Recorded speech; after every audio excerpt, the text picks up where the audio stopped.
On the evening of March 15, 1851, at Thornhill Plantation in Beaufort County, South Carolina, Master Richard Thornhill hosted the most celebrated dinner of his life. It was his 58th birthday, and the entire planter aristocracy of the Low Country had gathered to honor him. 23 guests consumed a feast prepared by his prized cook, an enslaved woman named Hannah who had served the Thornhill family for 19 years. The centerpiece was magnificent. A whole roasted boar, they believed, glazed to perfection, its meat so tender it fell from the bone. Master Thornhill carved it himself at the table, pride evident in every slice. "This is extraordinary, Hannah," he declared, raising his glass. "The finest meal you've ever prepared." The guests agreed. They consumed every morsel. They praised the texture, the flavor, the remarkable preparation. Some requested seconds. The dinner lasted 6 hours. None of them suspected what they were eating. None of them knew that the boar was actually Master Thornhill's eldest son, 28-year-old William Thornhill, whose brutality toward enslaved people had finally earned him a permanent place on his father's own dinner table. And when the truth emerged 3 weeks later, it would destroy not just Richard Thornhill, but the entire social structure of Beaufort County's planter elite. This is the story of how one enslaved woman transformed grief into the most calculated act of revenge in South Carolina history. But this story does not begin on that March evening. It begins 14 months earlier, in January of 1850, when William Thornhill returned home from Charleston with ideas that would terrorize every enslaved person on the plantation. William had spent 4 years at South Carolina College in Columbia, where he'd studied law and developed a reputation for cruelty that concerned even his professors. He'd been expelled twice for excessive discipline of enslaved servants assigned to student housing. He'd crippled a man in Charleston by pushing him down a flight of stairs for walking too slowly. He'd killed a woman in a brothel, though his father's money and connections had buried that particular scandal. Now, at 26, William was returning to Thornhill Plantation to learn plantation management before inheriting the property. His father Richard was aging, and William was the eldest of 3 sons.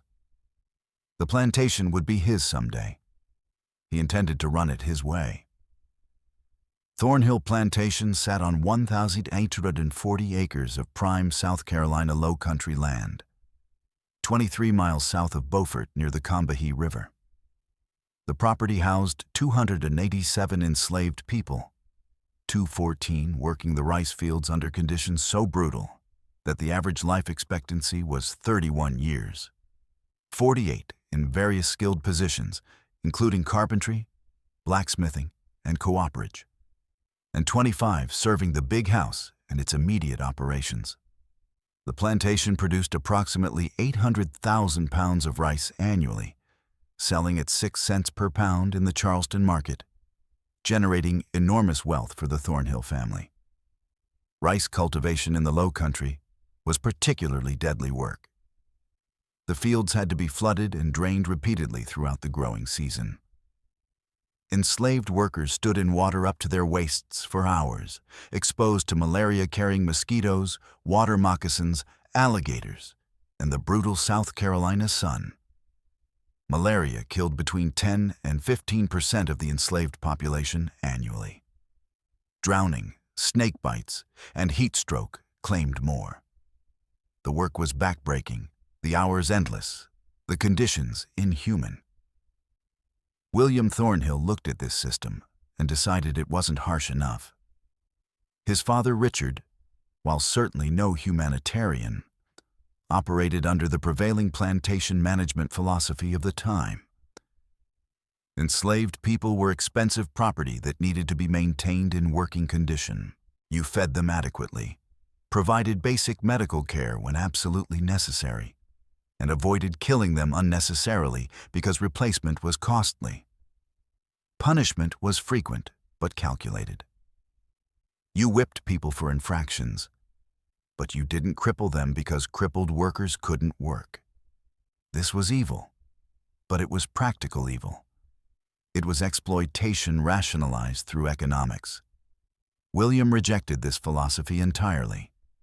He had absorbed newer, more sadistic theories circulating among young Southern planters.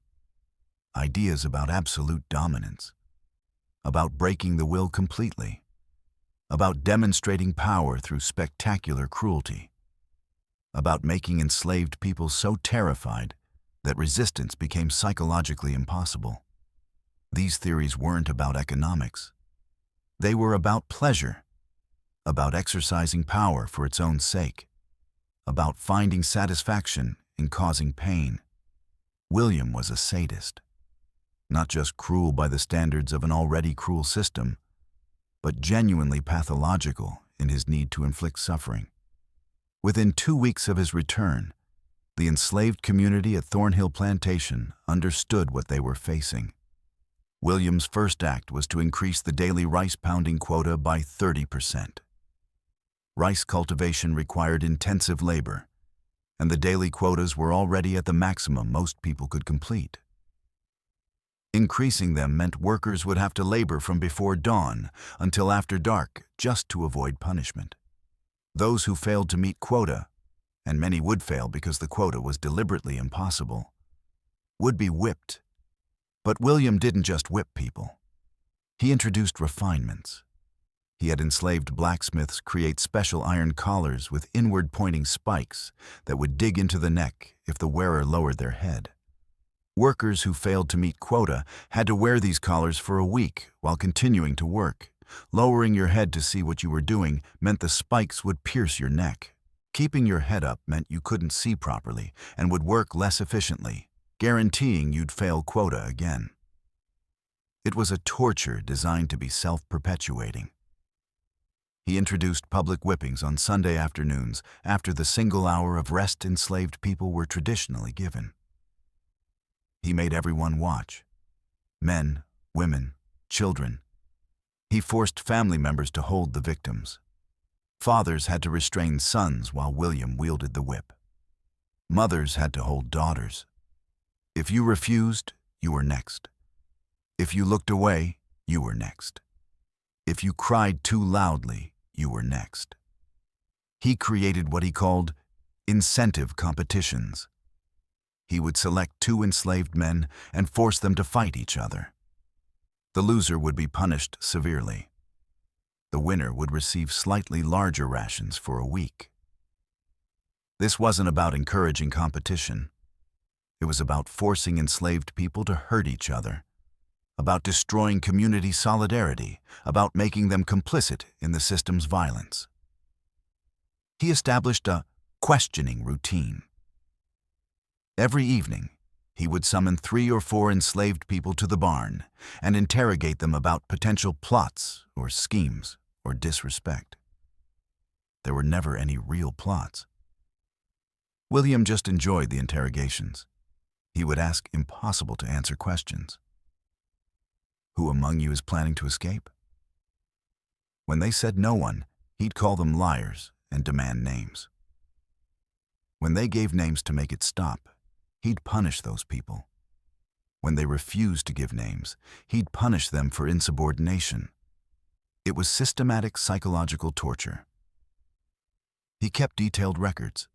He had a leather-bound journal where he recorded every punishment, every interrogation, every act of cruelty.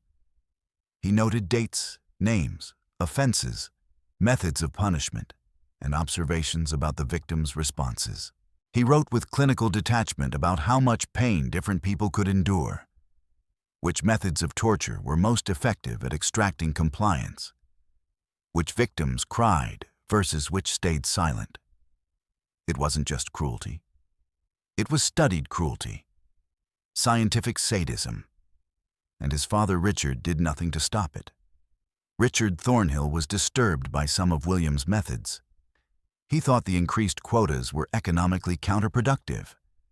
He believed the public whippings were excessive. He worried that William's approach would provoke rebellion. But William was his heir. The plantation would be William's someday. Richard convinced himself that young William would settle down once he'd established his authority, that this was just youthful excess that would moderate with maturity, that the enslaved people would adapt to the new regime. He was wrong on all counts. Within 6 months of William's return, 3 enslaved people had died from injuries inflicted during punishments. 7 more had attempted to escape, been captured, and received horrific retribution. The mood in the quarters was one of absolute despair. People who had endured slavery their entire lives, who had developed coping mechanisms and survival strategies, found themselves broken by William's systematic cruelty. And it was in this context that William made his final, fatal mistake. Hannah had been head cook at Thornhill Plantation for 19 years. She was 41 years old in 1850, having come to the plantation at age 22 when Richard Thornhill purchased her from a bankrupt estate in Georgia.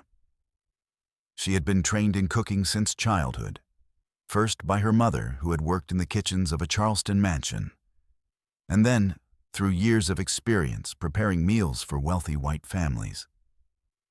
Hannah was exceptional at her work. She could prepare elaborate multi-course dinners for dozens of guests. She could butcher and prepare any animal.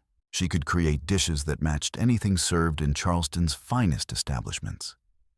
She could manage a kitchen staff, plan menus, source ingredients, and execute flawlessly under pressure. Richard Thornhill recognized her value and treated her accordingly. By the standards of slavery, which is to say by horrifically low standards, Hannah had a relatively better position than field workers. She worked long hours but indoors. She had access to better food. She lived in a small cabin attached to the kitchen building rather than in the crowded quarters. She had some small degree of autonomy in how she organized her work. She was never whipped. These relative privileges didn't make her situation acceptable or humane. She was still enslaved, still property, still subject to being sold at any moment, still separated from her own family, still denied any meaningful freedom or dignity. But within the brutal hierarchy of plantation life, she had managed to carve out a position that was survivable. Hannah had a daughter. Her name was Rebecca. She was 16 years old in 1850, having been born when Hannah was 25. Rebecca's father was unknown, at least officially. The truth was that Rebecca was Richard Thornhill's daughter, the result of rape that occurred during Hannah's first year on the plantation. This was common. Plantation owners routinely raped enslaved women. The children born from these assaults were enslaved automatically, adding to the owner's human property while ensuring the trauma continued across generations. Richard Thornhill never acknowledged Rebecca as his daughter, never provided any special treatment, never showed any recognition of their biological connection. She was just another enslaved girl to him. But Hannah knew, and Rebecca knew. And they both knew that this knowledge would never change anything about their situation. Rebecca worked in the big house as a maid. She cleaned rooms, laundered clothes, served meals, and performed the endless tasks required to maintain the Thornhill family's comfort. She was intelligent, observant, and careful.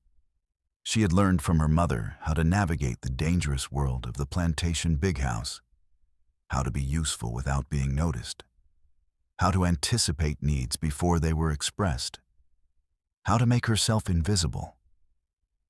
William Thornhill noticed her anyway. It started 3 months after his return, in April of 1850. William began finding excuses to be wherever Rebecca was working. If she was cleaning the parlor, he would suddenly need to retrieve a book from that room. If she was in the dining room, he would come in to inspect something. If she was upstairs making beds, he would appear to check on the rooms. Rebecca understood immediately what this meant. Every enslaved woman understood. When a white man paid you this kind of attention, it meant one thing. She tried to avoid him. She worked faster so she'd be done and gone before he appeared. She volunteered for tasks in parts of the house he rarely visited. She made sure other people were always present when she had to be in the same room. But avoidance was only possible up to a point. William had absolute power. He could go anywhere, demand anything, take anyone. There was no escape through avoidance. Hannah saw what was happening. She tried to intervene in the only way available to her. She spoke to Richard Thornhill. This required careful navigation. She couldn't accuse William directly. That would be insubordination and would result in her own punishment. She couldn't admit she knew Rebecca was Richard's daughter. That would acknowledge knowledge she wasn't supposed to possess. She approached it indirectly, practically. "Master Richard," she said one morning when bringing his breakfast, "Rebecca been working very hard in the house. I was thinking maybe she could help me more in the kitchen.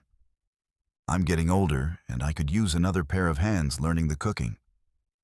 That way, when I can't work no more, the family still have someone who know how to prepare your meals properly." It was a reasonable suggestion. Richard needed to think about succession. Hannah was in her 40s. Training Rebecca in cooking would ensure continuity.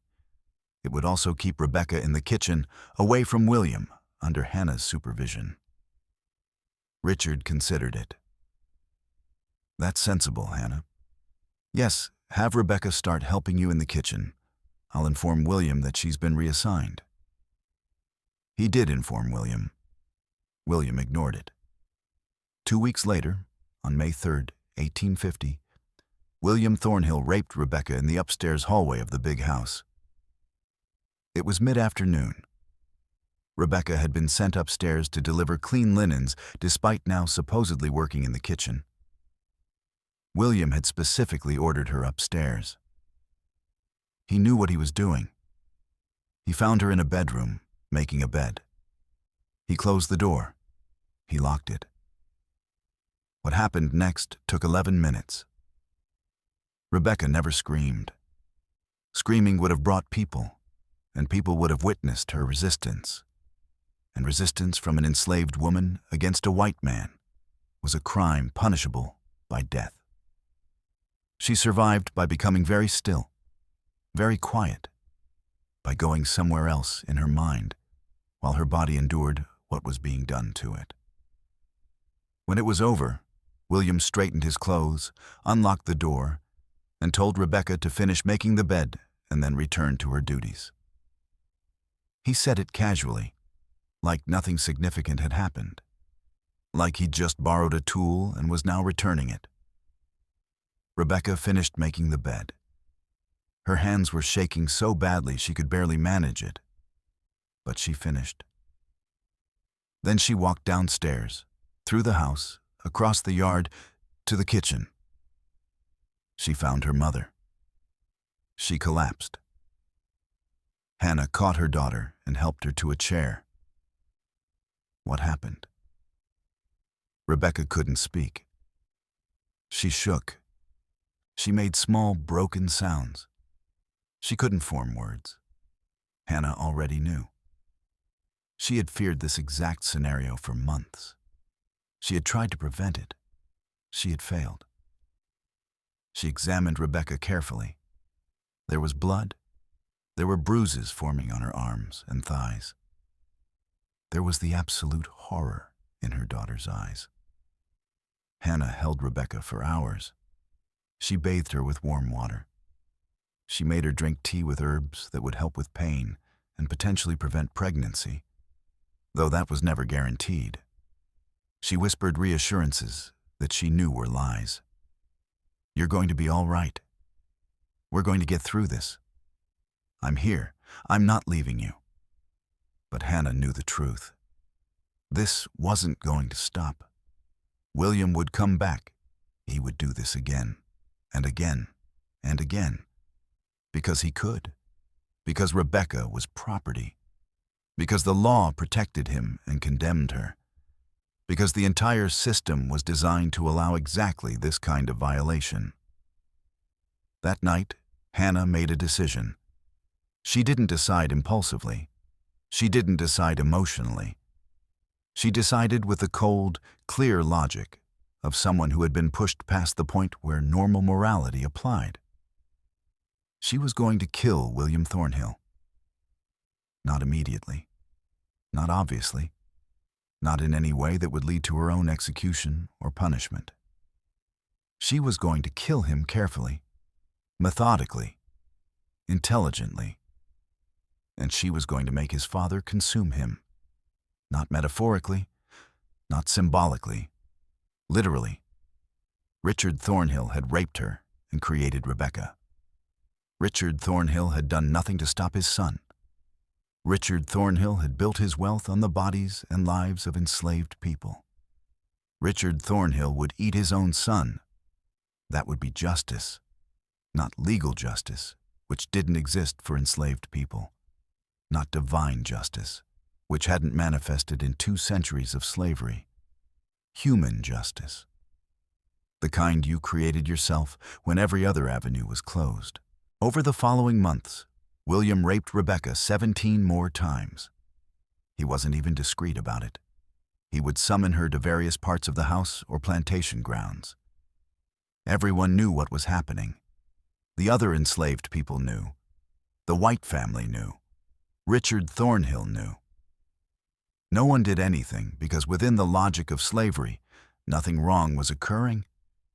Masters had absolute rights over enslaved people's bodies. William was simply exercising those rights. That Rebecca was his half-sister, though this wasn't officially acknowledged, made it more disturbing, but didn't make it illegal.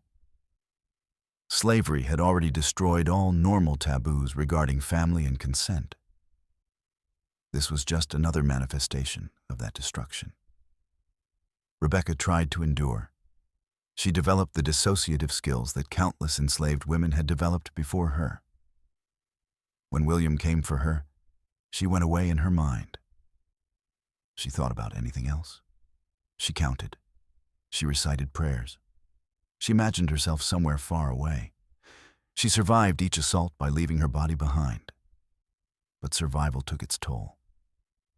Rebecca became quieter, more withdrawn. She stopped smiling.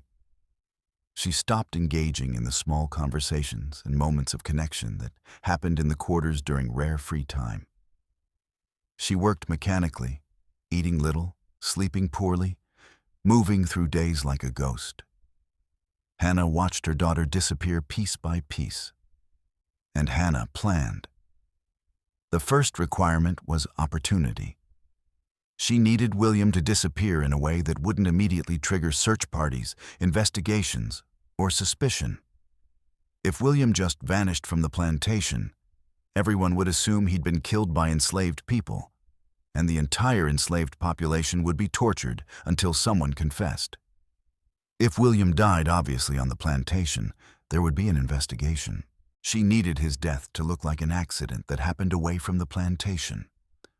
Or she needed his body to never be found at all. The second requirement was preparation. She needed to be able to process William's body quickly and thoroughly. This meant having the necessary tools, knowledge, time, and privacy. She needed to understand anatomy well enough to butcher a human body efficiently. She needed to know how to preserve meat properly. She needed to be able to work without being interrupted or discovered. The third requirement was presentation. She needed to be able to serve William's flesh in a way that Richard Thornhill and his guests would consume enthusiastically without suspicion. This meant masking any unusual characteristics, providing strong flavors to cover subtle differences, and creating a context where questioning the meat would seem absurd. Hannah had been butchering and preparing animals for 19 years. She knew exactly how to break down a carcass. Pigs, cows, chickens, deer, wild boar. She had processed them all. Human anatomy wasn't identical to animal anatomy, but the principles were the same. You had to drain blood properly. You had to separate meat from bone efficiently. You had to identify which cuts were suitable for different preparations. You had to handle offal appropriately. You had to work quickly before decomposition affected quality. She had the knowledge. She had the knives, cleavers, saws, and other tools required. She had access to the kitchen, the smokehouses, the storage cellars. She had authority over kitchen operations that meant other enslaved workers wouldn't question what she was doing or what supplies she was using. She had one more crucial advantage: Richard Thornhill's annual birthday celebration. Every year, on March 15th, Richard Thornhill hosted an elaborate dinner for the planter elite of Beaufort County. He invited 20 to 30 guests. He served multiple courses. He insisted on exotic main dishes, unusual game, special preparations, impressive presentations. The previous year had been roasted swan. The year before that, a whole sea turtle. The year before that, an entire sturgeon. Richard prided himself on serving things his guests had never tasted before, on demonstrating his wealth and Hannah's skill. This year's dinner would be on March 15th, 1851. Hannah would make it unforgettable. For 9 months, Hannah prepared. She studied William's movements and routines. He rode through the plantation daily, usually alone, inspecting fields and operations. He often rode beyond the plantation boundaries into the surrounding pine forests and swamps. He sometimes disappeared for hours. No one questioned this. William did what he wanted. She identified a location. About 3 miles southeast of the plantation house, there was a hunting cabin. Richard Thornhill had built it years ago for overnight hunting trips. It was rarely used anymore. It was isolated, surrounded by dense forest, accessible only by one narrow path. It had a fireplace, basic furniture, and importantly, it had privacy. If something happened there, no one would hear, no one would see, no one would know. She began stockpiling supplies at the cabin. This required careful planning. She couldn't take everything at once. That would be noticed. She took small amounts regularly over months. A knife here, a cleaver there, salt, herbs, rope, canvas, containers. She hid everything in the cabin cellar. She justified trips to the cabin by claiming she was collecting wild herbs for cooking. This was plausible.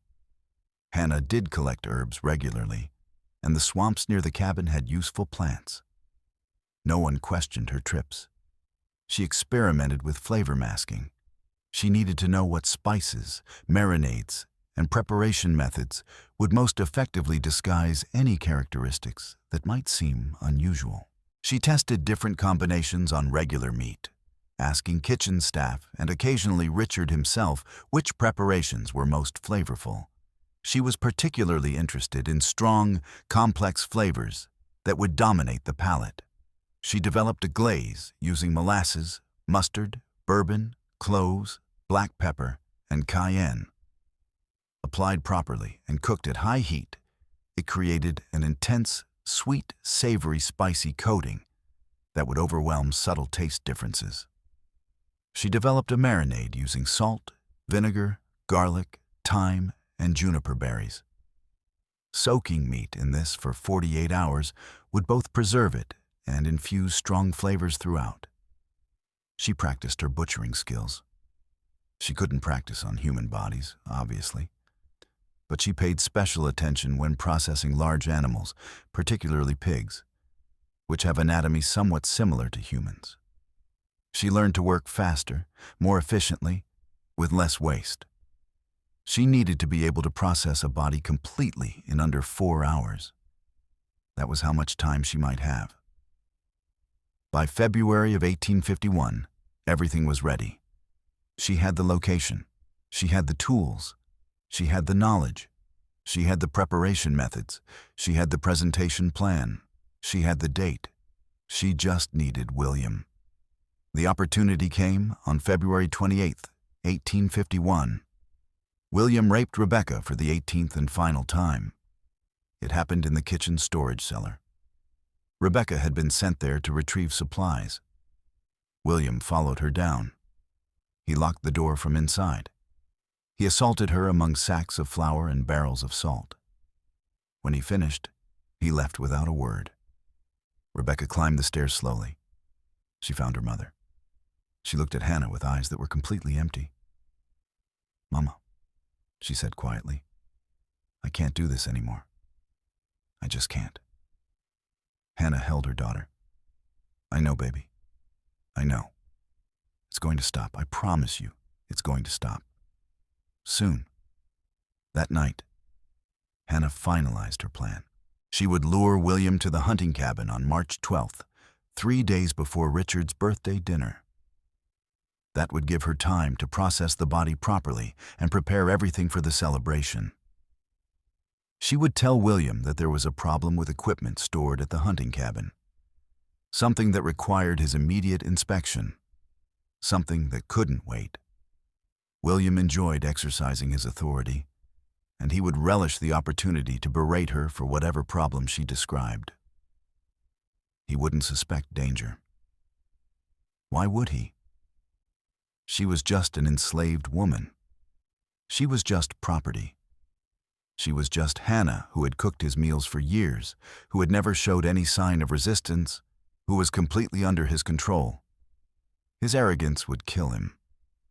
March 12th, 1851, dawned clear and cool. Hannah woke before sunrise, as always. She went to the kitchen and began the day's work, as always. She showed no signs of what was coming. She had learned over 19 years of slavery how to hide everything behind a mask of servility.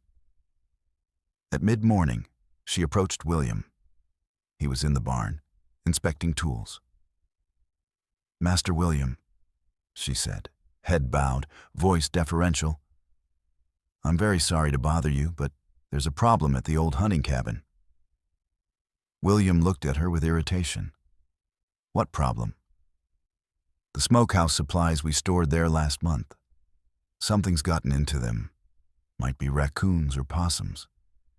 I was going to send one of the field workers to check, but I thought you should know first in case it's something more serious. Don't want your daddy's birthday supplies to be ruined." This was plausible. Hannah had mentioned storing backup supplies at the hunting cabin for the birthday dinner. It made sense given the scale of the planned celebration. William frowned. "When did you discover this?" "This morning, sir. I went to check on the supplies and saw signs of animal activity. I didn't open everything because I thought you should inspect first." "Fine. Get a horse ready. We'll go look now." "Actually, Master William, I need to stay here to manage dinner preparations. I was thinking you could just ride out yourself. It's only 3 miles. If there is a problem, you can assess it and let me know what supplies need to be replaced." William considered this. He didn't particularly want Hannah's company anyway. And going alone meant he could take his time, maybe do some hunting while he was out there. "All right, I'll go now. If this is nothing, Hannah, you'll regret wasting my time." "Yes, sir. I understand, sir." William saddled a horse and rode southeast toward the hunting cabin. Hannah watched him go. Then she moved quickly. She retrieved a canvas bag she had hidden in the kitchen cellar. Inside were a knife, rope, a heavy iron skillet, the syringe she'd stolen from the plantation's medical supplies, and a small bottle of laudanum she'd accumulated drop by drop over months. She left the plantation on foot, taking the path through the swamp that was faster for someone on foot than someone on horseback. She reached the hunting cabin 20 minutes before William arrived. She had time to prepare. She set the iron skillet next to the fireplace. She laid out the rope. She prepared the syringe with laudanum. She positioned herself. She waited. William arrived, dismounted, tied his horse outside, and entered the cabin. "Hannah?" He sounded surprised. "What are you doing here?" "I came to show you the problem, Master William. It's in the cellar." William walked toward the cellar door. Hannah stepped behind him. She picked up the iron skillet. She had one chance. She had to get this right. William was stronger than her. If she failed to incapacitate him immediately, he would kill her. She swung the skillet with all her strength at the back of William's head. The impact was brutal. William dropped instantly, crumpling to the floor. Hannah stood over him, breathing hard, skillet raised in case he moved. He didn't move. She had knocked him unconscious, possibly killed him. She couldn't tell. She checked his pulse. Still alive. Good. She needed him alive for the next part. She worked quickly. She used the rope to bind his hands and feet tightly. She gagged him with cloth. She dragged him, he was heavy, and it took enormous effort, to a position where he was lying on his back. Then she prepared the laudanum injection. She needed enough to keep him sedated, but not enough to kill him immediately. She needed his heart to keep pumping to help with blood drainage. She injected him in the thigh. Large muscle, good blood flow, quick absorption. She waited 20 minutes. William began to regain consciousness. His eyes opened. He saw Hannah kneeling beside him. Confusion crossed his face, then recognition, then understanding, then fear. "You can't speak because of the gag," Hannah said quietly. "You can't move because of the ropes. You can't fight because of the laudanum. So you're just going to listen. You have hurt so many people, Master William. You have tortured and terrorized and destroyed. You raped my daughter 18 times.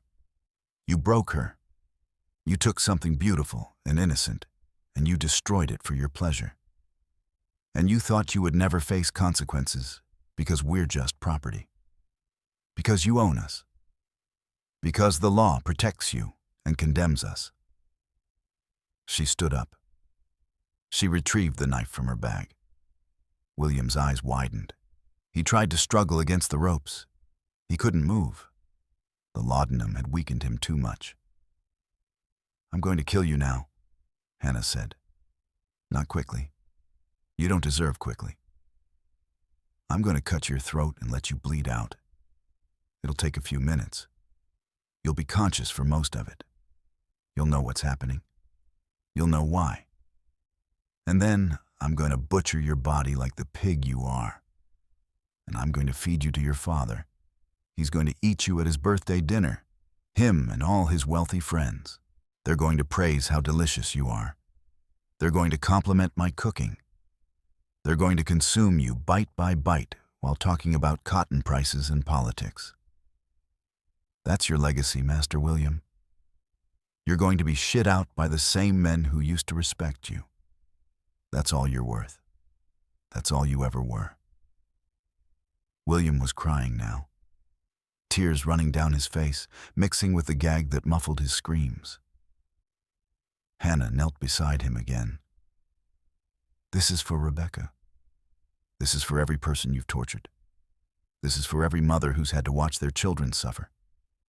This is justice." She cut his throat. It wasn't clean. She had to saw through the tough tissue. Blood fountained, then poured, then streamed. William's body convulsed.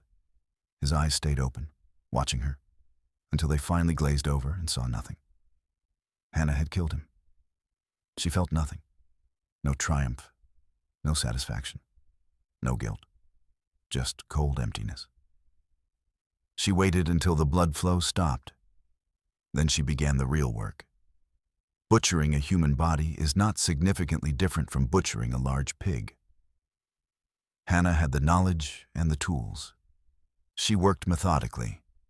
First, she drained as much remaining blood as possible, positioning the body so gravity helped. Blood was waste. It would spoil and smell.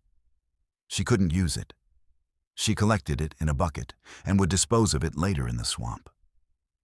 Second, she removed the head. This was difficult. The neck bones were tough. She used a cleaver and had to strike multiple times. The head was useless for her purposes. She would dispose of it separately, far from the plantation. Third, she removed the hands and feet. These were distinctive. Someone might recognize them. They would be disposed of with the head. Fourth, she removed the organs: heart, lungs, liver, kidneys, intestines, stomach. Most of these were unusable. They would spoil quickly and had distinctive tastes. She kept the liver, which could be prepared in ways that would mask its origin. Everything else went into the waste bucket. Fifth, she removed the skin. This was the most time-consuming part. Human skin is tough and is attached to the underlying fat and muscle by strong connective tissue. She had to work carefully, using the sharp knife to separate skin from flesh without damaging the meat. The skin would be burned later. Sixth, she separated the useful meat from the bones. Thigh muscles, calf muscles, buttocks, back muscles, shoulder meat, arm meat, chest meat. She worked efficiently, identifying muscle groups, cutting along natural separations, removing every usable piece. Seventh, she dealt with the remaining bones and waste.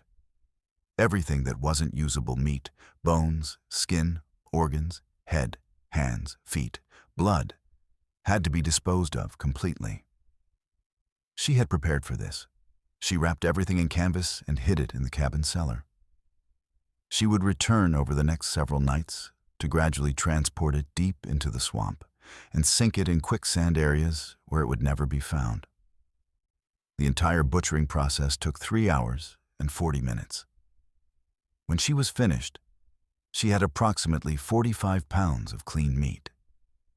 She had several organ pieces, including the liver, and she had a cabin that was covered in blood. She spent another hour cleaning. She scrubbed the floors with lye soap. She burned the bloody rags. She washed her tools meticulously. She removed every visible trace. When she was done, the cabin looked undisturbed except for the large bloodstain on the floor. But that would be in shadow, and no one would come here anyway. She packed the meat carefully in the containers she'd brought. She added salt in the marinade. The meat needed to soak for 48 hours before cooking, which would bring her to March 14th. Perfect timing.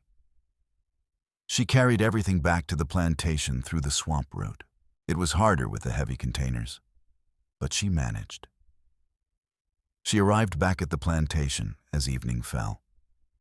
She stored the containers in the kitchen cellar in a corner where only she had access.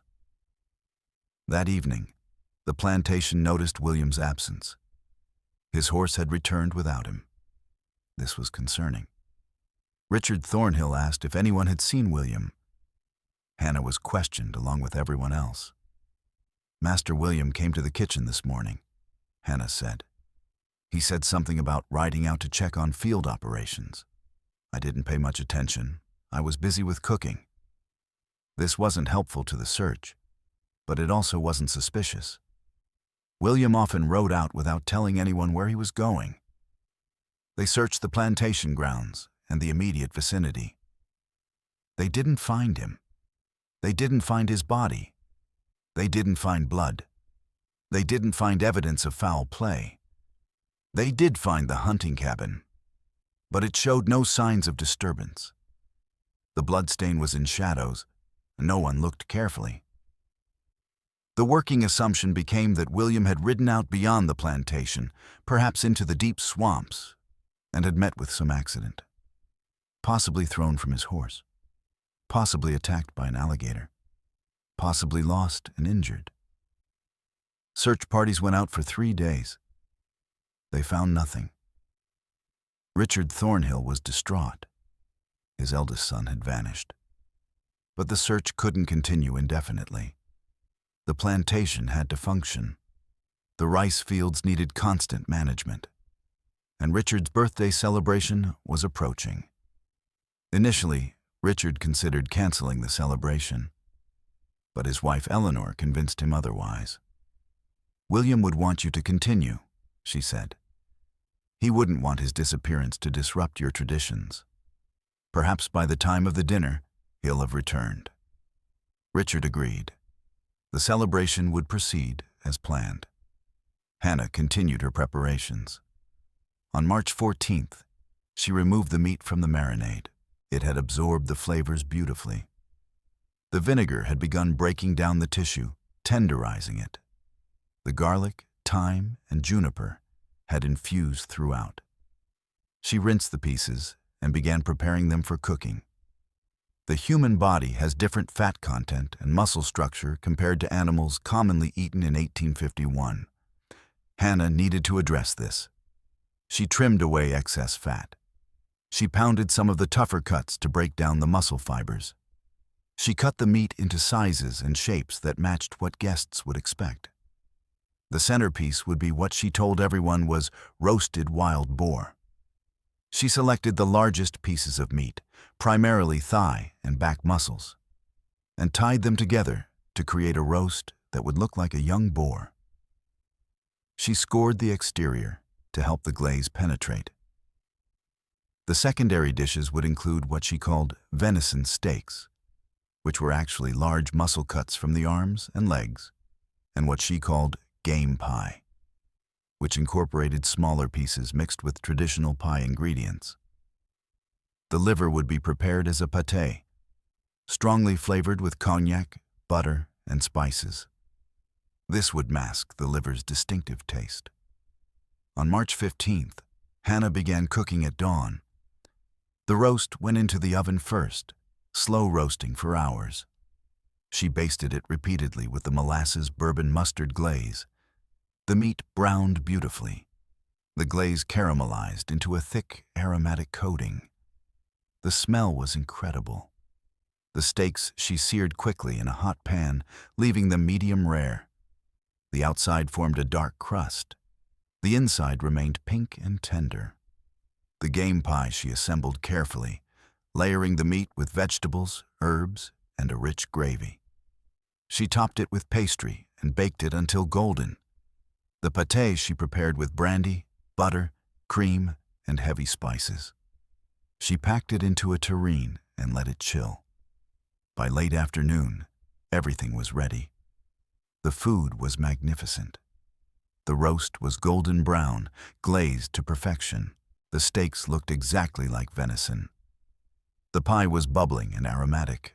The pâté was smooth and rich. No one would suspect anything unusual.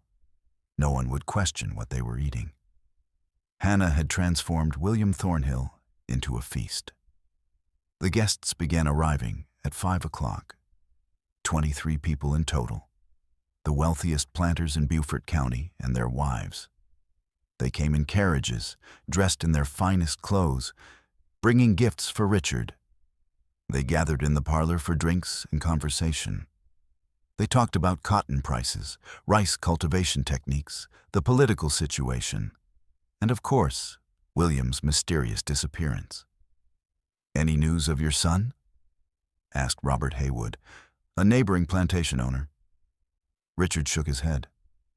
"Nothing. It's been 3 days. I fear the worst. But Eleanor convinced me that life must continue. William would understand." "Indeed. Your son was a strong young man. I'm sure he'll turn up." They moved to the dining room. The table was set elegantly. Fine china, crystal glasses, silver flatware. Candles provided warm light. The atmosphere was festive despite the underlying worry about William. The first course was served. Oysters, soup, salad. The guests consumed everything, praising the quality. Then came the main courses. Hannah and her kitchen staff brought out platters of food. The roasted boar, the venison steaks, the game pie, the pâté. Side dishes of vegetables, potatoes, rice. Richard Thornhill stood at the head of the table to carve the roast. This was tradition. The host carved at important dinners. He positioned the roast in front of himself. He picked up the carving knife and fork. "Hannah," he called, "this roast is magnificent.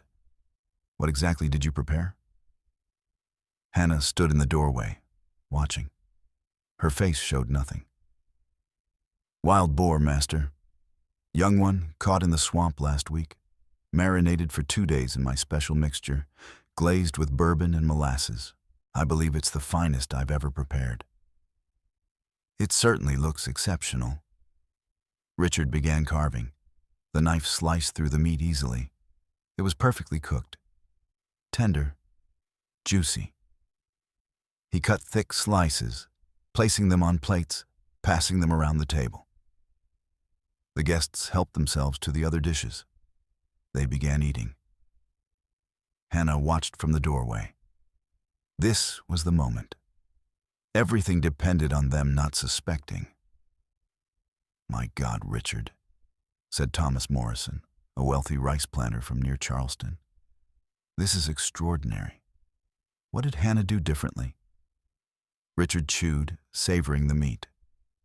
"I don't know, but it's remarkable. The flavor is incredibly rich. The texture is perfect. Hannah, you've outdone yourself." "Thank you, master," Hannah said quietly. The other guests agreed enthusiastically. "This is the best game I've ever tasted," said Eleanor Thornhill. "So tender it practically melts." "The glaze is divine," added Sarah Haywood. "What's in it?" "Bourbon, molasses, mustard, and spices, ma'am," Hannah replied. "Family recipe." They ate. They consumed every slice Richard carved. When the platter was empty, several guests requested more. Hannah brought out additional portions. They ate those too. They ate the steaks. They ate the pie. They spread the pâté on bread and consumed it with wine.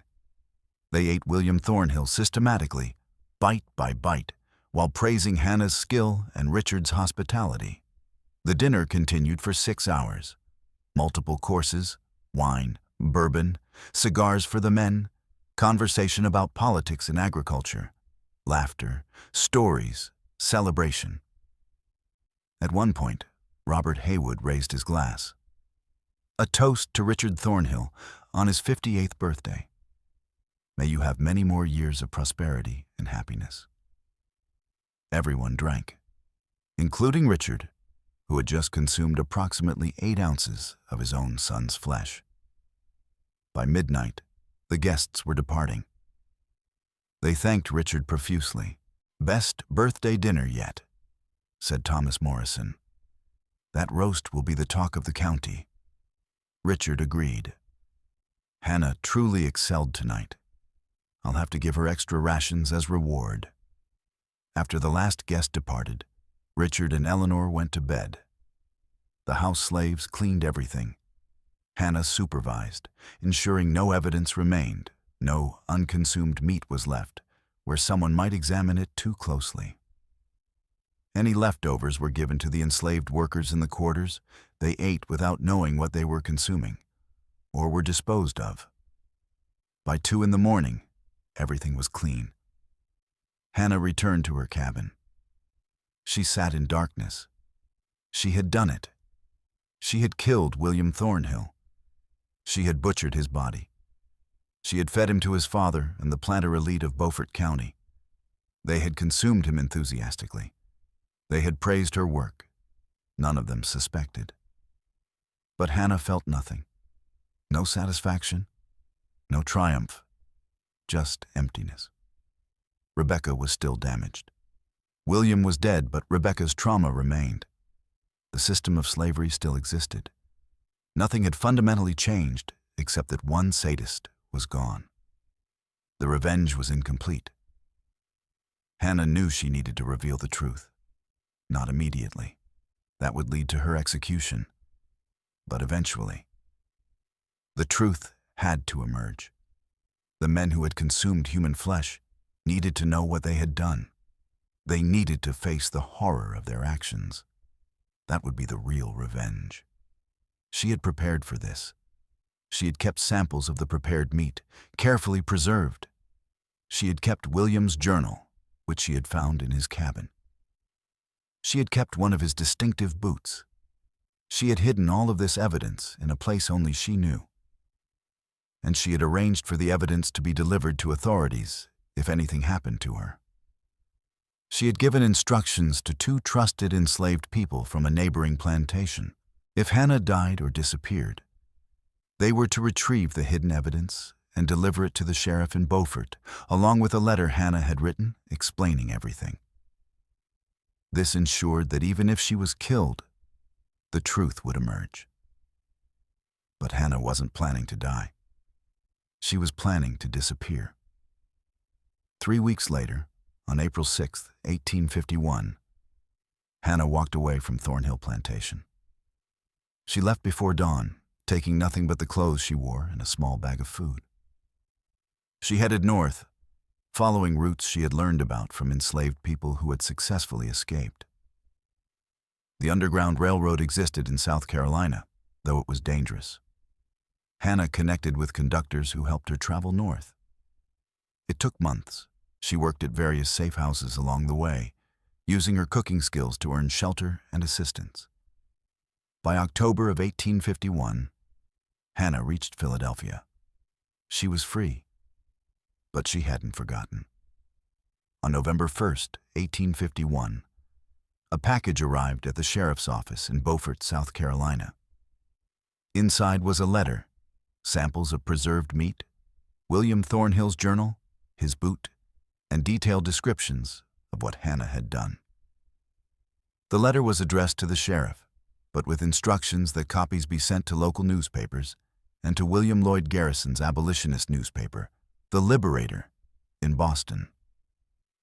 The sheriff opened the package. He read the letter.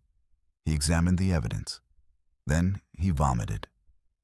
The scandal that followed destroyed Beaufort County's planter elite. The story appeared in newspapers across the South and North. The detail was horrifying. Everyone focused on the cannibalism. The fact that Richard Thornhill and 22 guests had consumed human flesh became the sensational centerpiece. That it was Thornhill's own son was even more shocking. Medical examiners analyzed the preserved meat samples. They confirmed it was human tissue. They compared it to William Thornhill's medical records. Measurements, old injury scars mentioned in doctor's notes. The samples matched. William Lloyd Garrison published the story in The Liberator, with extensive commentary about how slavery corrupted everyone it touched. Northern abolitionists cited it as proof that the slave system was morally bankrupt. Southern defenders tried to suppress the story but couldn't. Too many people knew. Too many had attended the dinner. The revelation spread. Richard Thornhill's reputation was destroyed. He couldn't show his face in public. People who had been his friends now avoided him. The horror of having consumed his own son drove him into depression and eventually madness. He died in 1853, 2 years after the dinner, essentially a recluse. The other guests who had attended the dinner suffered similar fates. They were horrified by what they had unknowingly done. Several became ill from psychological distress. 2 committed suicide. The rest lived with the knowledge that they had participated in cannibalism, that they had violated one of humanity's deepest taboos, that they had done this while laughing and celebrating. The impact on the broader slave system was significant. Plantation owners across the South became paranoid about their cooks. The story reinforced fears that enslaved people were dangerous, that they were capable of sophisticated revenge, that they would strike when least expected. Some plantation owners fired their enslaved cooks and hired white cooks at great expense. Others implemented humiliating taste testing procedures where enslaved people had to eat food before it was served to white families.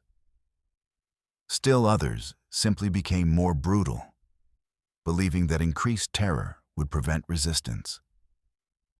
They were wrong. Hannah's story inspired others. It spread through enslaved communities via the underground communication networks. It became legend. A woman who had killed her daughter's rapist. A woman who had made white men consume one of their own. A woman who had escaped to freedom. A woman who had struck back and lived to tell about it. The story gave hope. It proved that resistance was possible, that intelligence and patience could defeat the system, that enslaved people weren't helpless. Other acts of resistance followed. There were documented cases of cooks poisoning food, of enslaved people killing overseers, of sophisticated escapes and rebellions. Hannah's story didn't cause these acts. Resistance had always existed. But it inspired them, gave them a template, proved that careful planning could succeed. Hannah herself lived in Philadelphia for 37 more years. She worked as a cook in a hotel using a different name, Mary Henderson. She never married. She never spoke publicly about what she had done. She lived quietly, supporting herself through her skills, part of the free black community in Philadelphia. She died in 1888 at age 79. But before she died, she wrote a full account of what had happened. She deposited it with the Pennsylvania Abolition Society with instructions that it be published after her death. It was published in 1889 in a small abolitionist journal. The account confirmed everything in the original scandal and provided additional details that only someone who had lived through it could know. It described William's systematic cruelty. It described the planning and execution of the revenge. It described Hannah's feelings throughout. The account ended with these words: "I do not ask forgiveness for what I did.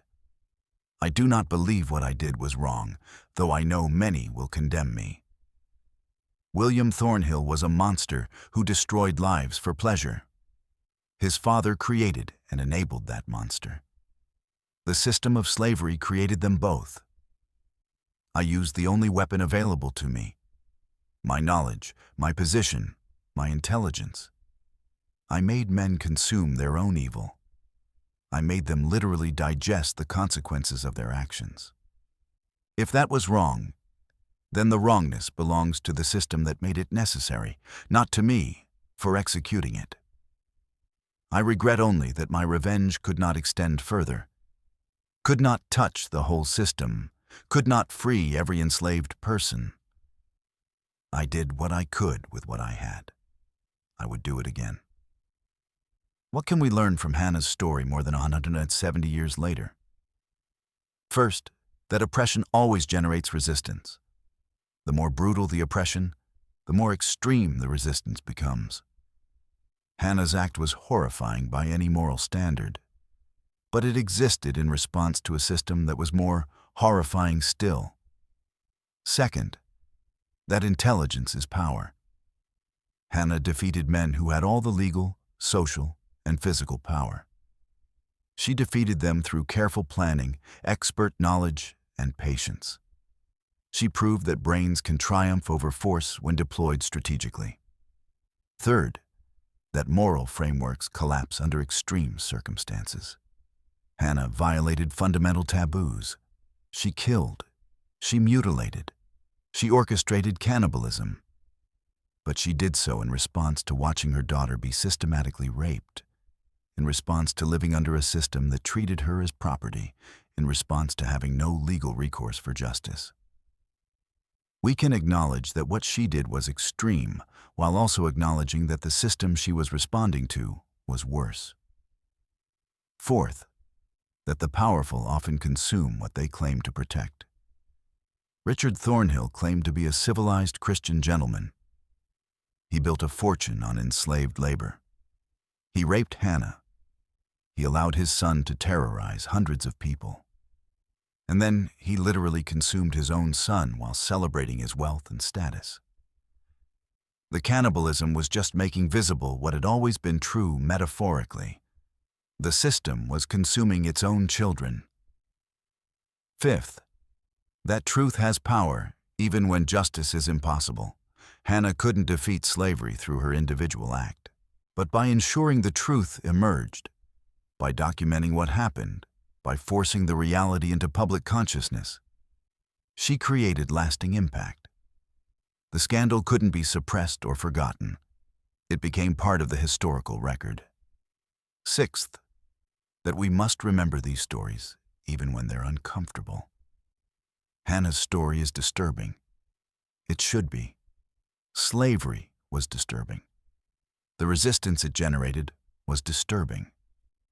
Pretending it was less brutal than it was, sanitizing the history, avoiding the uncomfortable details. These approaches don't honor the people who lived through it. They just make us more comfortable with our own complicity in ongoing systems of oppression. The legacy of slavery persists in America today. Mass incarceration disproportionately affects Black Americans. Police violence continues. Economic inequality follows the same patterns. The ideology that treated enslaved people as property still echoes in how Black lives are valued differently. Hannah's fight didn't end with her. It continues in every movement for justice, in every act of resistance against oppression, in every person who refuses to accept dehumanization. Different battlefield, same war. What would you have done in Hannah's place? It's easy to judge from a distance. But imagine being enslaved, watching your daughter be raped repeatedly, having no legal recourse, being property, knowing that your daughter would never see justice, that her rapist would never face consequences, that this would continue for her entire life and potentially for her children's lives. What would you do? What wouldn't you do? These are the questions we need to confront, not to justify violence or cruelty, but to understand the desperation that generates such extreme acts, to recognize that systems of oppression create impossible moral situations, to acknowledge that people trapped in those situations sometimes do horrifying things not because they're evil, but because every alternative has been foreclosed. Remember Hannah. Remember her intelligence, her determination, her refusal to accept what was done to her and her daughter. Remember William Thornhill's victims. Remember the 287 enslaved people at Thornhill Plantation who suffered under his cruelty. Remember Richard Thornhill's hypocrisy, building wealth through exploitation while claiming moral superiority. Remember the system that made all of this possible and profitable. Remember that this is American history. This is the foundation. This is the truth, not the sanitized version taught in schools, not the comfortable narrative that minimizes slavery's brutality, the full, horrifying, complicated reality. And remember that the fight continues. The specific forms change. We're not fighting slavery itself anymore. It ended in 1865. But the struggle for dignity, for justice, for recognition of full humanity continues. Mass incarceration, police violence, economic exploitation, healthcare disparities, education inequality. These are slavery's legacy, echoes of the same ideology. Hannah fought with the tools available to her in 1851. We fight with the tools available to us now. But we fight. We resist. We refuse to accept oppression. We honor her memory by continuing her work. Not through violence. We have other options she didn't have. But through the same determination, the same refusal to submit, the same insistence that justice matters even when the law doesn't provide it. If this story disturbed you, that's appropriate. This is disturbing history. If it made you uncomfortable, sit with that discomfort. Don't rush to resolution. Don't look for easy answers or comfortable interpretations. Sit with the moral complexity. Sit with the horror of what slavery created. Sit with the desperation that drove Hannah to do what she did. If you're thinking, I would never do something like that, ask yourself honestly, how do you know? Have you ever been enslaved? Have you watched your child be raped 18 times? Have you lived under a system designed to destroy your humanity? Unless you face those circumstances, you don't actually know what you would do. And that uncertainty, that recognition that extreme circumstances might push you to extreme acts, that's important to acknowledge. It keeps us humble. It keeps us from easy condemnation. It keeps us focused on preventing the circumstances that create such desperation rather than just judging the people who respond to those circumstances. Remember the birthday feast. Remember the 23 guests who consumed William Thornhill enthusiastically. Remember Richard Thornhill carving his own son at the table. Remember Hannah watching from the doorway, her face showing nothing. Remember the truth emerging 3 weeks later. Remember the scandal that destroyed Beaufort County's planter elite. Remember Hannah escaping to Philadelphia and living 37 more years. Remember her final words, "I would do it again." This is American history. This is the truth. This is what slavery created. And the only way to honor these stories, the only way to give meaning to this suffering, is to ensure the systems of oppression that created them never return. That we dismantle every remaining echo of slavery's ideology. That we fight for justice until everyone is free, until everyone is valued, until everyone's humanity is recognized. Hannah began that fight in 1851. We continue it today. Remember her, honor her, continue her work. That's how we finish what she started. The fight for justice never ends. It just changes forms. Remember Hannah. Remember Rebecca. Remember the 287 at Thornhill Plantation. Remember the millions whose names we don't know. Remember that freedom is never given. It's always taken. With intelligence, with patience, with determination, with the understanding that sometimes the price of justice is measured in things that can never be unmade. Remember the birthday feast. Remember what was served. Remember what it meant. Remember what it still means. The cook who served a father his own son taught us that oppression always generates resistance, that intelligence defeats brutality, that justice sometimes comes from unexpected sources in unexpected forms. That's her legacy. That's her gift. That's why we remember.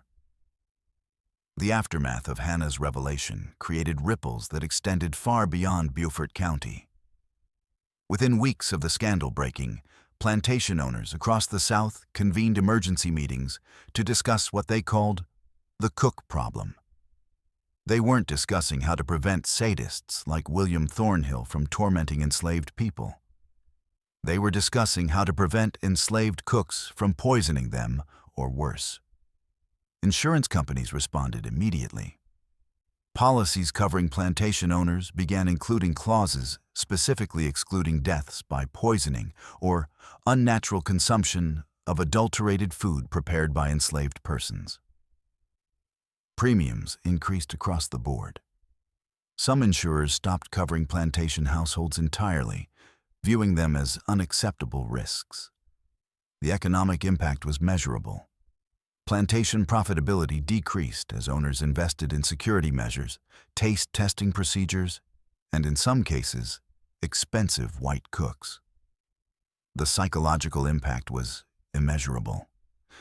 Wealthy white Southerners who had always viewed enslaved people as inferior, as incapable of sophisticated planning, now faced the reality that the people cooking their food, caring for their children, and managing their households were perfectly capable of killing them in ways they would never detect.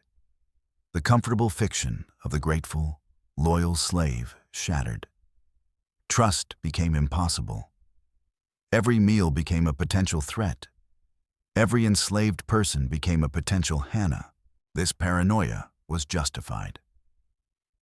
In the 18 months following Hannah's revelation, there were 47 documented cases of suspected food tampering across South Carolina, Georgia, and Alabama. Not all were proven. Many were probably hysteria. But several were confirmed poisonings or attempted poisonings. Hannah's example had inspired others. The story also reached free black communities across the North. In Philadelphia, Boston, New York, and other cities, Hannah became a folk hero. Songs were written about her. Her story was told and retold in churches, meeting halls, and private homes. She became a symbol of resistance, of intelligence triumphing over oppression, of refusing to accept injustice even when the law offered no protection. Among white abolitionists, reactions were mixed. Some celebrated Hannah's act as righteous vengeance against an evil system. Others were troubled by the violence, and particularly by the cannibalism. They worried that such stories would fuel Southern propaganda about enslaved people being dangerous savages who needed to be controlled. Frederick Douglass addressed the controversy in an 1852 speech. Some ask whether Hannah's act was justified. I reply, by what standard do we judge? By the laws of a nation that treated her as property? By the morality of a society that allowed her daughter to be raped repeatedly? By the Christianity practiced by men who built fortunes on enslaved labor? No. We judge by the only standard that matters: the human right to defend oneself and one's loved ones against unrelenting cruelty. Hannah had that right. She exercised it. And every plantation owner who now fears his cook should remember that fear is what enslaved people have lived with every day for 200 years. Perhaps now they understand what fear feels like. This speech was controversial even among abolitionists, but it captured something important. Hannah's story forced white Americans, both North and South, to confront the reality that enslaved people were not passive victims. They were active agents who would resist when pushed far enough. That resistance would take forms that violated white expectations and white moral frameworks. But that didn't make it less real or less justified. In the South, the response was predictably brutal. Legislatures passed new laws restricting enslaved people's movements even further. Penalties for insubordination increased. Patrols intensified. Some plantations implemented policies where enslaved cooks had to eat every dish before it was served to the white family. This was humiliating and often made the cooks sick. They were forced to consume far more food than they could healthily eat, just to prove it wasn't poisoned. The crackdown extended beyond the food preparation. Any enslaved person with specialized knowledge, healing, midwifery, skilled trades, became suspect. The knowledge that had made people valuable now made them dangerous. Some plantation owners deliberately kept enslaved people ignorant, believing that ignorance would prevent sophisticated resistance. This approach was counterproductive and ultimately contributed to slavery's unsustainability. But in the short term, it made life even harder for enslaved people. Rebecca's story had a different trajectory. She did not escape with her mother. Hannah had tried to take her, but Rebecca refused. The trauma of what William had done to her had left her unable to imagine a future beyond the plantation. She was broken in ways that even freedom couldn't immediately heal. She remained at Thornhill Plantation after William's disappearance and Hannah's escape. When the truth emerged about what Hannah had done, Rebecca faced brutal questioning. The authorities wanted to know if she had been complicit. Rebecca told them nothing. She maintained that she knew nothing about her mother's plans, had no knowledge of William's death, had no involvement in the revenge. They didn't fully believe her, but they had no evidence. They couldn't prove she had helped. So they let her live. She continued working at Thornhill Plantation for another 6 years, until the plantation was sold after Richard Thornhill's death. She was then sold to a plantation in Alabama. Historical records suggest she died in 1859 at age 25, 8 years after William's death, likely from complications of childbirth. The child, Williams, conceived during one of the rapes, did not survive either. Rebecca never knew freedom. She never recovered from the trauma. She never saw her mother again. This is important to remember. Hannah's revenge didn't save Rebecca. It didn't undo the damage. It didn't heal the wounds. Revenge never does. It provides a measure of justice when no other justice is available. It strikes back against oppression. It proves that resistance is possible. But it doesn't heal. It doesn't make whole what has been broken. Rebecca's suffering continued until her death. That suffering is part of Hannah's story.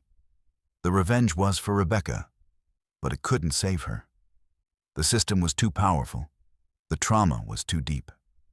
Some things, once broken, cannot be repaired, only remembered, only mourned, only used as motivation to prevent future breaking. This is the full truth of Hannah's story. Not just the revenge, not just the shocking details, not just the scandal, also the failure, also the loss, also the recognition that individual acts, however dramatic, cannot defeat systemic oppression alone. Modern forensic analysis of the case, conducted by historians using the preserved records, reveals additional disturbing details. The medical examiners who analyzed the meat samples in 1851 found something they didn't publicly report at the time: evidence that William had been alive when Hannah began butchering him. The cuts showed characteristics consistent with a living body: blood distribution patterns, tissue response, cellular indicators that only appear when someone is alive and their body is responding to trauma. This means Hannah's claim that William bled out from his throat wound was either a lie or a mistake. He may have been unconscious from blood loss, but his heart was still beating when she started cutting. He may have been aware for at least some of what happened to him. This makes the story even more horrifying. It also makes it more understandable. Hannah wanted William to suffer. She wanted him to experience some fraction of what he had inflicted on others. She achieved that. Modern readers might recoil from this. We should.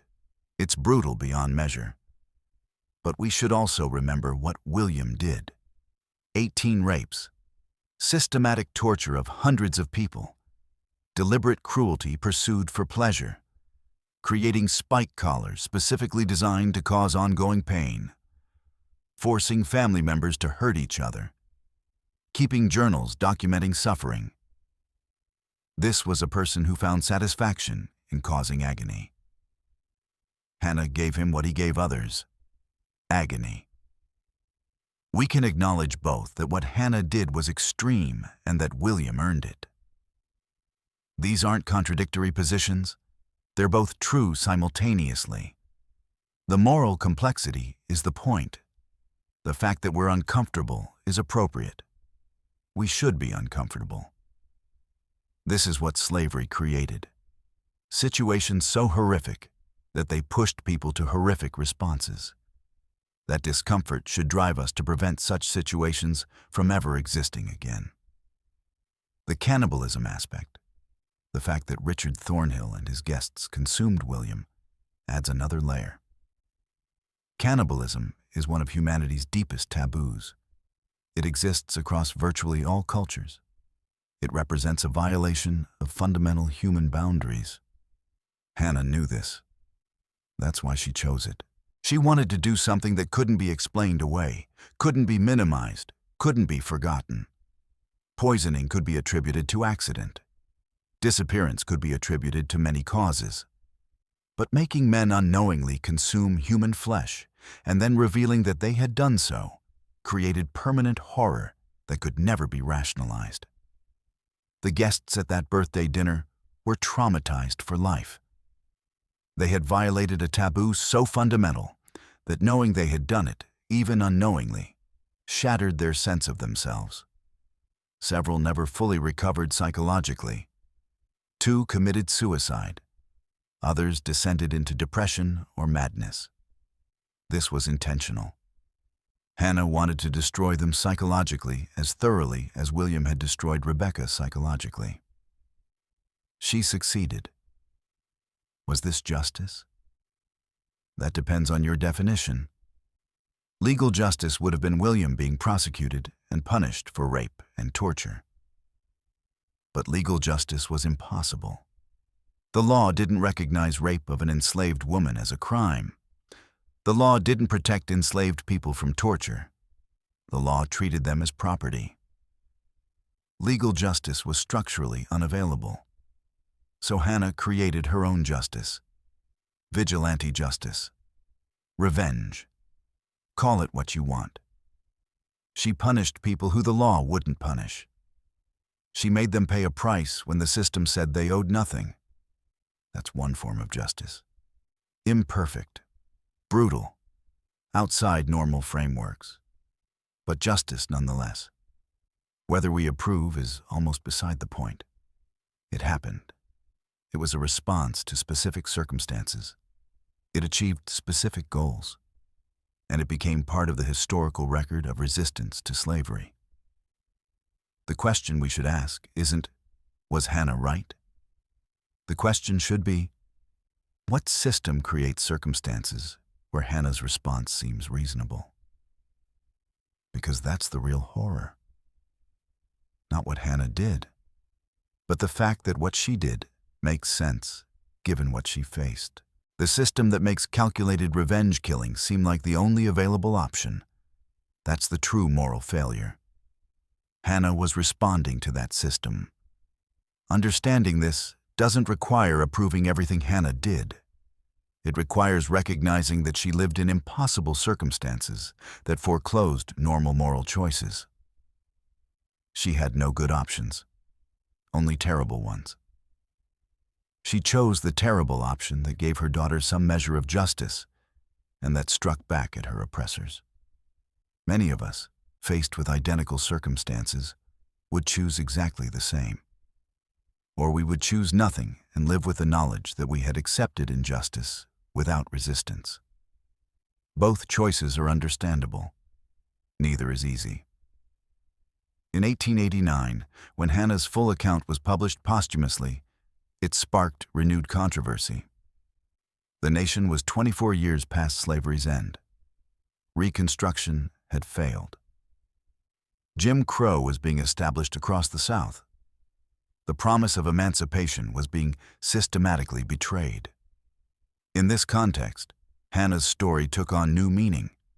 It reminded people that Black Americans had always resisted, that resistance had taken many forms, that intelligence and determination could strike back even against overwhelming power.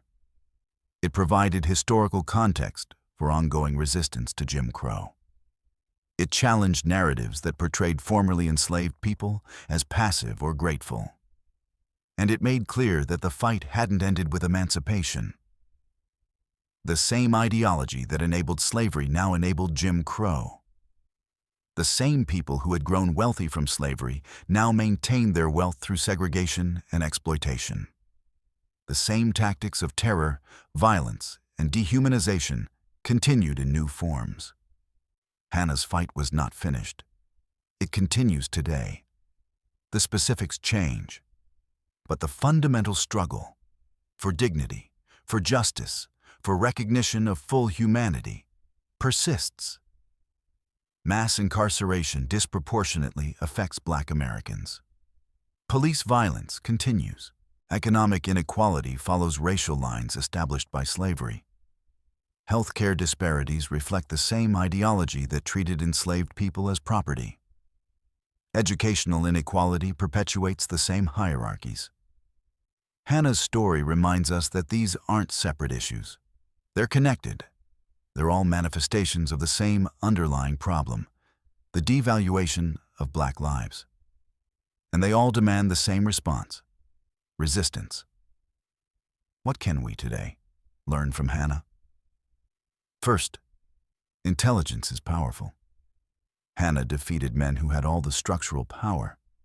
She did it through careful planning, expert knowledge, and patience. This is a model. Not for violence, we have other options today, but for strategic thinking. Fighting systems requires understanding them, finding vulnerabilities, and exploiting those vulnerabilities intelligently. Second, document everything. Hannah ensured the truth would emerge. She kept evidence. She wrote accounts. She arranged for publication. This matters.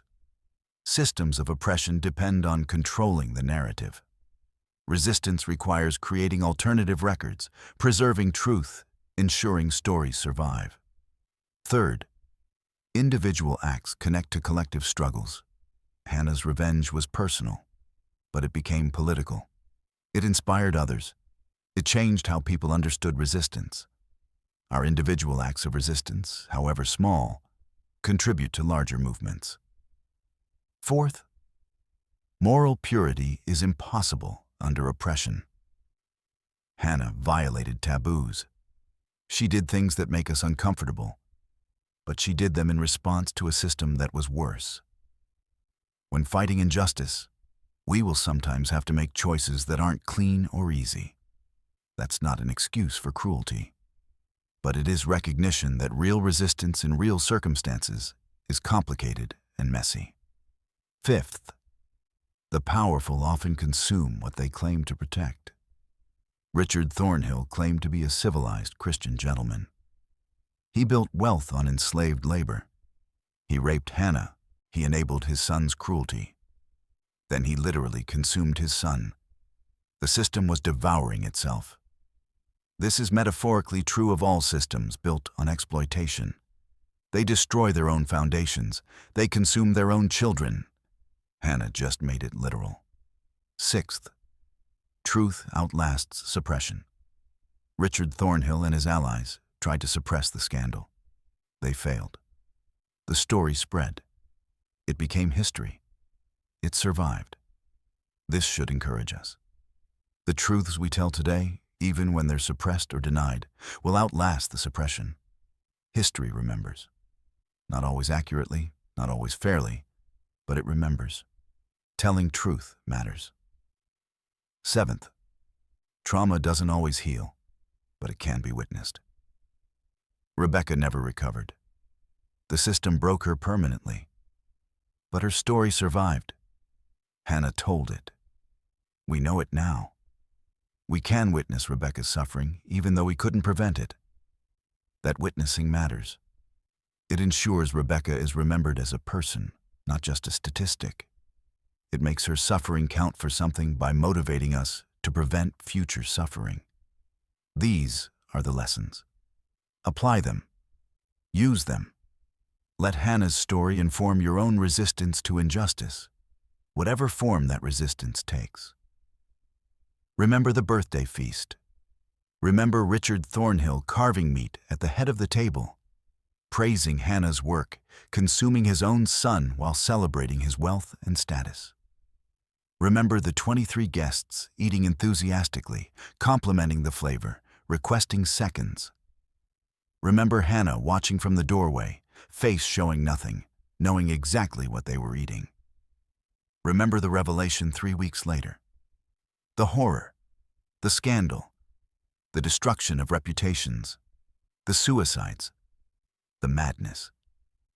Remember Hannah escaping to Philadelphia, living 37 more years, working as a cook under a new name, never speaking publicly about what she had done, dying at 79, leaving behind a written account with instructions to publish after her death.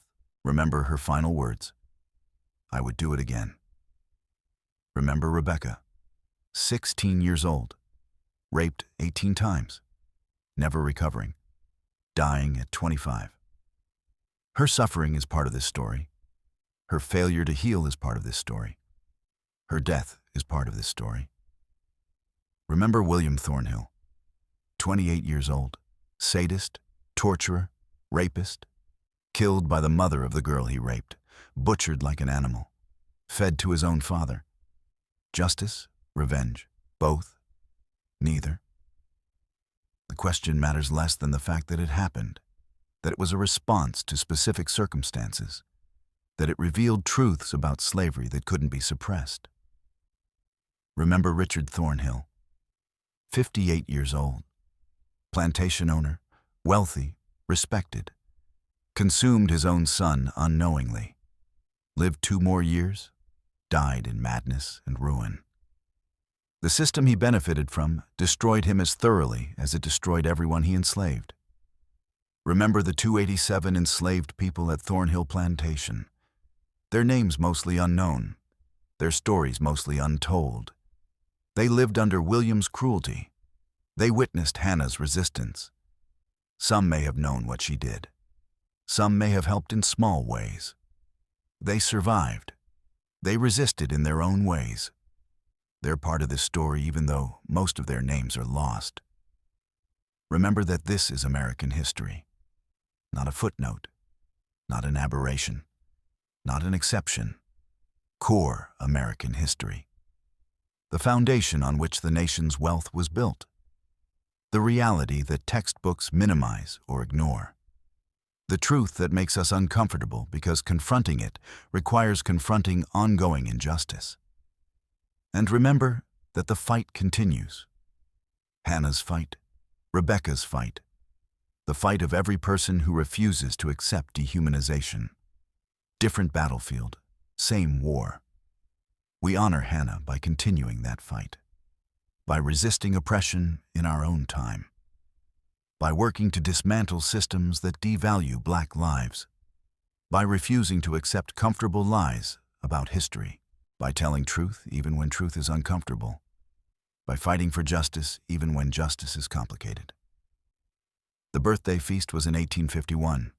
It's 2025 now, 174 years later.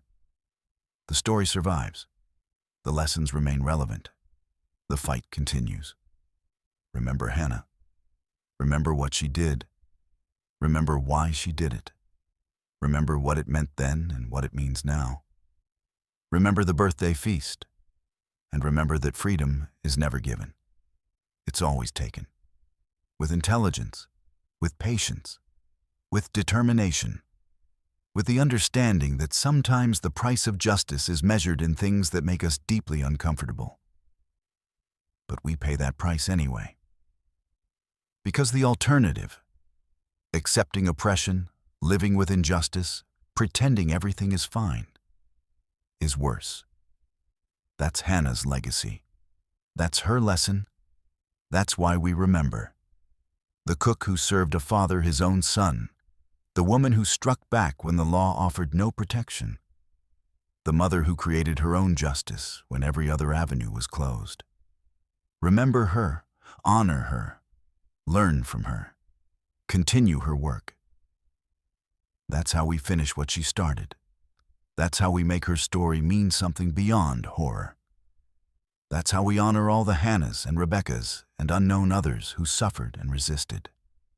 The fight continues. Remember the feast. Remember the truth. Remember that resistance is always possible, always necessary, always worth it, even when, especially when, the cost is terrible. Remember Hannah.